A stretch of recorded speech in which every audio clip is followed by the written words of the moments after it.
the biggest thing is people get down on themselves. And it's primarily dealing with their worth of how they see themselves. Like, for example, I'll never measure up.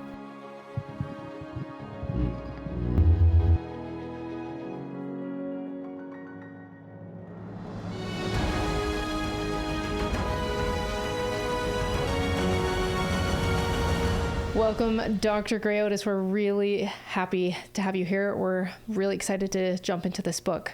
We're on chapter 1. Where do you want to start? Well, the chapter 1 title is kind of an important place to start. Okay. And it really is focusing on key core beliefs and how they impact our lives.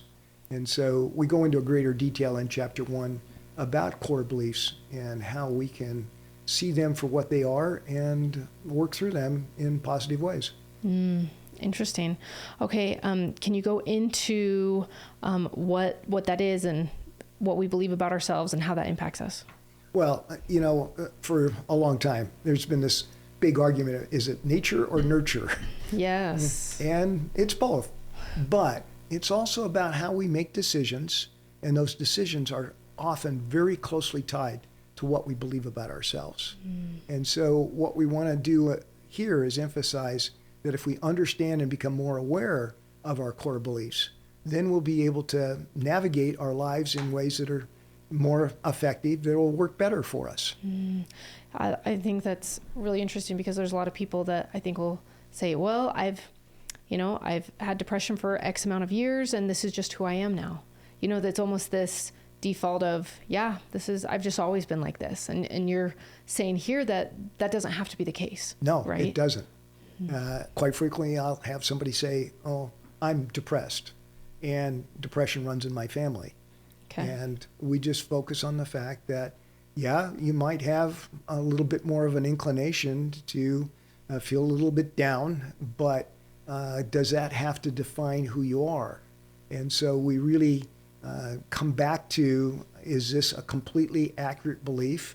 Does the person have the depression gene? We can't find that. Okay, so there's no depression gene out there that, and the sad thing is people, I think that's become a strong default, right? Yeah. And then they feel helpless and hopeless all at the same time because it's, this is the way I am. That's exactly right. This is who I am. And we talk about I am statements. Those are statements of being. They're not statements of behavior. They lock ourselves into, this is who I am. And we do know through neuroscience that genetic factors are important, but we're learning more and more that there are genetic switches that turn on or off. And, by the way, that's based on our environment, but most assuredly also based on how we're seeing ourselves. And so if we change our negative beliefs about how we're seeing ourselves to positive beliefs, we may be switching genes those on or off in an appropriate way. Right. That doesn't mean that what I say I'm an angry person or I am depressed doesn't mean that that's the prison in which we live the rest of our lives. Right. And even, maybe the part of, this runs in my family. Maybe it's because, a child is witnessing a parent tell themselves, I am statements that are negative key core beliefs, and that is having much more an effect on the next generation than we even understand. Absolutely. So we see that children are constantly observing. They don't understand everything, and for that matter, neither does anybody else. Right. Particularly young children get messages all of the time and make interpretations, and then they can come around to the point that, well, if it runs in my family, my mother has it, and my uncle has it, and my grandmother has it, well, I must have it too, and therefore I am. I am. And then they use that statement, I am. That's a powerful statement for good or for bad. For good or bad. Big effect. It has a real difference in terms of how we're constantly assessing ourselves and, actually seeing ourselves beneath the skin. Wow, okay. Can you define key core beliefs as we jump into this? Yeah, key core beliefs are conviction, strong sense of beliefs about ourselves that are pretty stable. They don't change willy-nilly. They don't change automatically. Okay. We develop them. A lot of them are fairly accurate. Somebody says, I can play the piano pretty well. Okay, well, it's a positive core belief. And that's great. And they're not probably going to give up that skill nor that belief. But so many beliefs are at least mostly mistaken. And so when we see these convictions that we have about ourselves, either conscious or below the conscious level, they typically fall into one of two groups, either negative core beliefs or positive core beliefs, either conscious or subconscious. They're actually they're actually creating how we see ourselves over and over again, and we reinforce them. Wow. And I'm really grateful that you were able to describe that, just because I know that there may be some people that haven't seen the other videos that we've done, and I wanted to make sure that everyone knew what a key core belief was. And so can we go into, you have multiple different people that you've worked with through your decades of experience. Do you have a story that you can share that would show someone going from a negative key core belief, recognizing it and changing it into a positive key core belief? Yeah, absolutely. And one of my favorite stories, and by the way, all of the stories in the book, and there's a lot of them, are made up names, okay? Right. But we call this story Garrett's story. And it's an amazing story of how a person was able to kind of shift and perceive himself in a much more positive light. So Garrett was being seen by a therapist, a friend of mine by the name of Frank. And he was talking to Frank one day, and he said, I don't know what's wrong with me, but the last few weeks, I've just been kind of irritated, on edge, just doesn't make any sense. And so Frank said, well, it sounds like a core belief that you have about yourself. And Garrett said, well, I don't have an idea what it would be. What it would be. Yeah. So as Frank tells the story, they had a conversation for a couple of minutes, and Garrett was talking about some of the negative experiences that he'd had in the last several weeks that just kind of irritated him more than he thought they should. Okay. And Frank finally, he came to a story about an interaction with his wife. And he told Frank, he said, sometimes my wife says something that's so patently obvious that a 3-year-old would understand it. It just doesn't even need to be said. And I usually reply to you. I usually reply to her, what do you think I am, stupid? Oh. And all of a sudden, there was a pause. And it clicked. It clicked. And Frank said, that might be a core belief. And do you believe that's true? And Garrett said, of course not. But I didn't realize that I was saying this, and I've said it a number of times over months. And it always kind of upsets my wife. And of course, I'm upset because, a 3-year-old would understand that. Right. And finally, he came to a determination that, this was having an impact on how he saw himself and also having an impact on how he was interacting with his partner. And so as he worked through that, Frank asked the question, so how do you feel about being stupid? Yeah. And he said, well, I'm not stupid. I'm actually pretty smart. I solve problems pretty well. And Frank says, yeah, you do. So why focus on something like this instead of focusing on your innate intelligence, your ability to problem solve, how you have the capacity to work through almost anything, including experiences with your partner. And Garrett said, wow, I just didn't know that could have that kind of an impact on me. Not only in terms of those incidences, but why things were just kind of irritating me. And he couldn't quite put his finger on it. He couldn't quite figure it out until he really was able to discover what that core belief was. Exactly right. And once he discovered it, he said, and I'm never going to say that statement again. And he kind of made the comment, sometimes I do question my intelligence, but that's all right. We all do. Right, Yeah. right. But it doesn't mean I'm stupid. And just because my wife says something that's obvious doesn't mean that she's talking down to me. Yes. It just means that she's trying to explain something to make sure that I understand it from her vantage point. As soon as as soon as Garrett understood all of this, he was able to really move forward and never go back there. And never, and you know, I think that happens so much in relationships, you know, where someone says something and because of our negative key core belief that's filtered in a negative light, all of a sudden we feel like someone is either, you know, we become offended or we're hurt or any of these number of things, and the other individual never meant any harm At all. at all. And yet it's filtered because of our own key core beliefs. And then people end up really feeling really hurt, and it's not needed at all. There's no reason to be hurt. Yeah. You know, it doesn't serve any purpose. And it is always based on misunderstanding or misinterpretation. Right. Exactly right. Okay. So hearing his story, and the fact that we have hundreds of these going through our minds subconsciously or consciously, can you give us maybe your top 3 or 5 that you see, you know, as a clinician, that you see people have very frequently?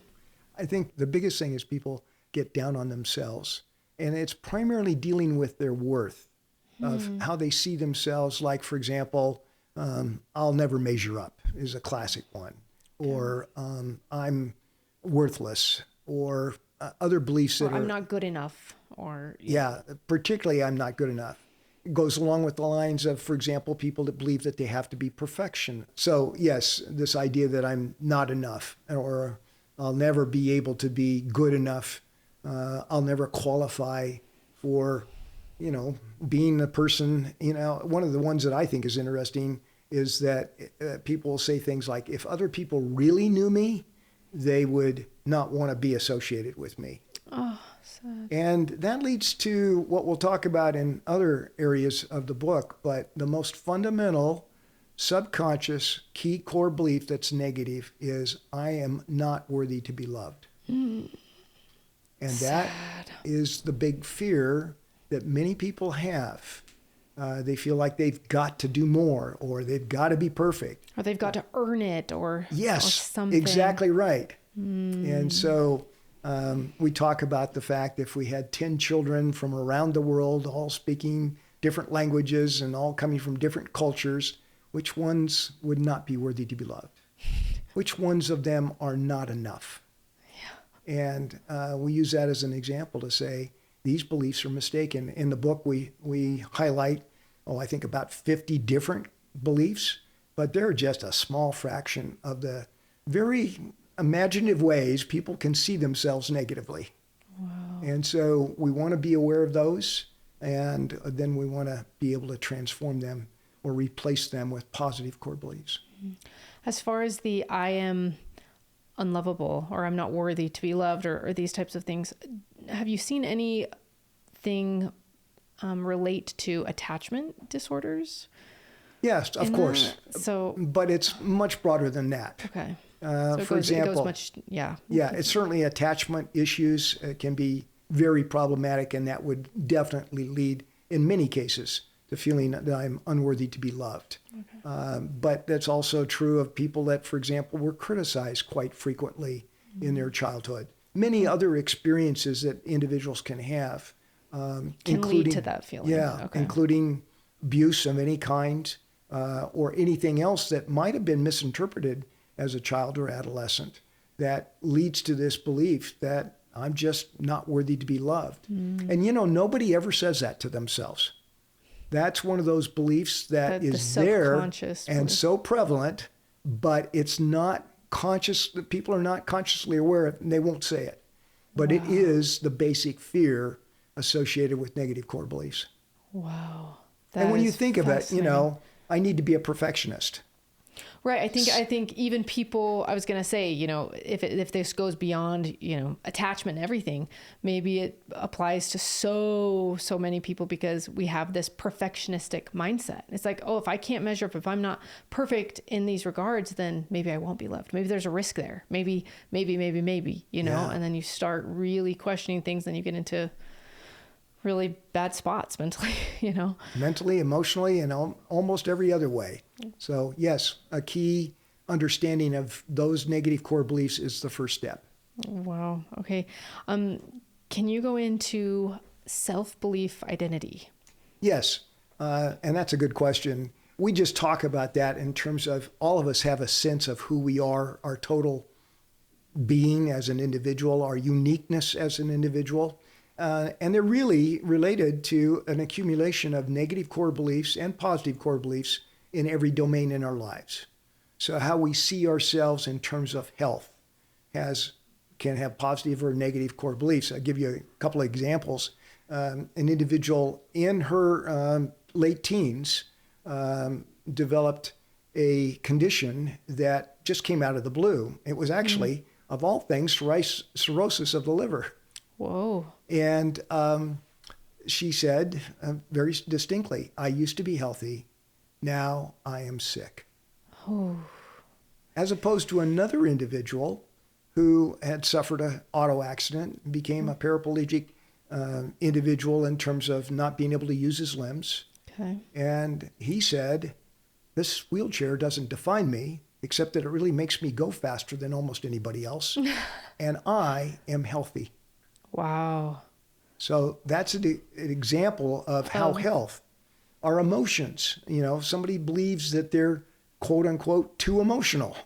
And how does that play out in terms of how do they see themselves as I'm going to come apart, or I can't handle stressful circumstances, or somebody believes that I should be less emotional. And it plays out in relationship. It plays out in how they see themselves in terms of their ability to work through things, because maybe they might get too emotional if they're faced with too big of a challenge. Yeah. And it certainly can have an impact on their overall physical health as well. So again, just examples, relationship issues, of course. If I feel like I'm ineffective in my relationship with my fellow colleagues at work, for example, well, that's going to have an impact on my relationships with other people that I care about. I was just talking with somebody the other day, and he's getting pretty down on himself because he, quote, doesn't feel like he has any successful relationships. And, that's going to impact on every other aspect of his life. Yeah, if he doesn't change that, then it'll just keep perpetuating. And perpetuating because he's going to continue to accumulate the evidence. So when we talk about our self-belief identity, we're just talking about how the person sees themselves as a unique individual. Okay. And it's a combination of all of these beliefs that are rolling around either consciously or below the conscious level that are kind of constantly defining ourselves. And as we go through life, we continue to accumulate beliefs. We continue to accumulate evidence that our beliefs are accurate when many times they're totally inaccurate. But it all adds up to what we see in the mirror, not physically, but below the surface. And from what I understand, all of these can be changed. Everything that is positive can go negative.